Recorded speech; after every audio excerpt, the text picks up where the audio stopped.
అందరికీ వందనాలు. మరి ఈ నెల అనగా ఫిబ్రవరి నెల 27, 28 మరియు మార్చి నెల 1వ తారీఖు. ఈ 3 రోజుల పాటు మరి జోగులాంబ గద్వాల జిల్లా, వెంకటాపురం స్టేజు, తెలంగాణ రాష్ట్రానికి నేను వస్తూ ఉన్నాను. మన మన మరి నాకు అత్యంత ప్రియులు సహోదరులు సురేష్ గారు. మరి వారి ఆధ్వర్యంలో, వారి సంఘంలో 3 రోజుల పాటు బైబిల్ గ్రంథార్థ విశ్లేషణ మరియు చారిత్రక అధ్యయన సదస్సు జరగబోతోంది. ఎప్పట్లాగా ఆధ్యాత్మిక ప్రసంగాలు కాకుండా బైబిల్‌లోని లోతైన అంశాలు. బైబిల్‌ని మనం ఎలా నేర్చుకోవాలి? బైబిల్‌ని ఎలా ధ్యానించాలి? బైబిల్ మీద వస్తున్న ప్రశ్నలకు ఏ విధంగా సమాధానాలు మనం చెప్పాలి? రకరకాల విషయాలను ఆ రోజు మనం లోతుగా అధ్యయనం చేయటం జరుగుతుంది. ఉదయం 10 గంటల నుంచి రాత్రి 10 గంటల వరకు. పగలుపూట తరగతులుంటాయి. రాత్రిపూట మహాసభ ఉంటుంది.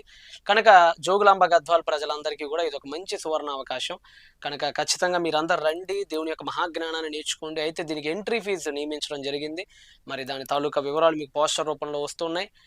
3 రోజుల పాటు అందరికి వసతుంది. ఆ ఎంట్రీ ఫీజుని మీరు చక్కగా కన్వీనర్స్‌కి చేరవేయగలిగితే వారు మంచి సదుపాయాలు మీకిస్తారు. 3 రోజుల పాటు ఎన్నో అంశాలను మనం బైబిల్ ద్వారా ఖచ్చితంగా నేర్చుకుందాం. సభ అయిపోయి వెళ్ళే సమయానికి ఖచ్చితంగా ఎంతో కొంత బైబిల్ నాలెడ్జ్‌నైతే గెయిన్ చేసుకుంటారని మాత్రం నేను మనస్ఫూర్తిగా నమ్ముతూ ఉన్నాను. మరి 20వ తారీఖు లోపల ఎవరెవరు వస్తున్నారు, ఏంటి అని మిమ్మల్ని మీరు రిజిస్టర్ చేయించుకోవడానికి చివరి తేదీగా నిర్ణయించబడింది గనక, మరి పోస్టర్ మీదున్న ఫోను నంబర్‌లకు మీరందరూ సంప్రదించండి. కలుద్దాం త్వరలో. మనందరం బైబిల్‌ని జాగ్రత్తగా ధ్యానించే ప్రయత్నం చేద్దాం.